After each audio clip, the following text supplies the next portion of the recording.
enfin, il y a aussi un problème particulier en ce qui concerne notre sécurité sociale. Comme je vous l'ai dit, donc, il y a 2 organismes collecteurs. La Maison des artistes sécurité sociale et l'AGESA. L'AGESA pose un gros problème. L'AGESA, depuis sa fondation, depuis le début, ne respecte pas la loi, ne respecte pas le code de la sécurité sociale.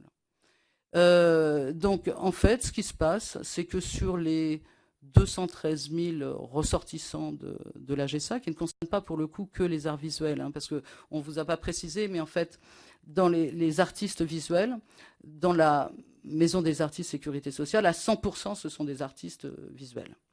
Mais il y a également des artistes visuels dans l'AGESA, qui sont les photographes, qui sont les plasticiens sonores, qui sont les vidéastes. Il y en a également.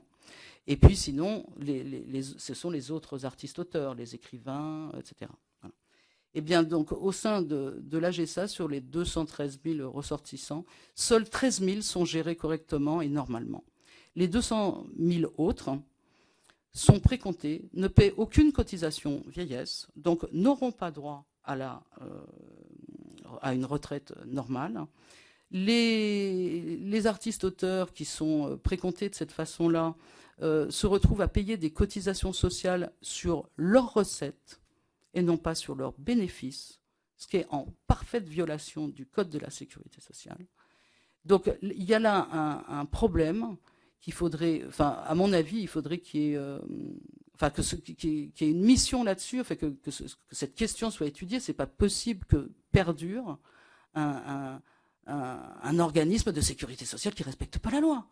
C'est une invraisemblance. Là, actuellement, sur la formation continue, puisque la formation continue est mise en place, là, naturellement, pour l'ensemble des artistes-auteurs, les artistes visuels, mais l'ensemble des artistes-auteurs. Et là, tout le monde s'est rendu compte de ce scandale qui a été caché jusqu'à présent, parce que l'AGESA est incapable de fournir des chiffres, puisqu'elle n'identifie pas individuellement les 200 000 artistes. Normalement, ces organismes collecteurs doivent identifier chacun des auteurs et savoir ce qu'ils font. Là, elle ne le fait pas pour 200 000. Sachant que du côté de la Maison des artistes sécurité sociale, on est 55 000. Donc vous voyez que c'est juste énorme.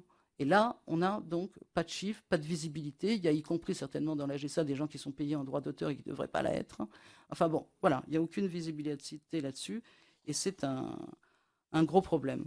Donc voilà, moi, les points sur lesquels je voulais vous alerter. Derrière tout ça, encore une fois, il y a beaucoup de problèmes techniques. Là, c'est simplement pour vous alerter sur les choses les plus graves. Mais ça ne suffit pas, en fait, de nous entendre aujourd'hui pendant 1h30. On a besoin d'interlocuteurs pour aller finement sur tous les problèmes qui nous concernent. Et d'interlocuteurs décisionnaires et qui fassent réellement quelque chose, ce qui, encore une fois, n'a jamais été le cas. La dernière bonne nouvelle, c'était la sécurité sociale. Disons que le fonds de formation continue est la plus récente des bonnes nouvelles, mais pour le reste, c'est un secteur qui est perpétuellement laissé en friche, dont personne ne s'occupe. Voilà.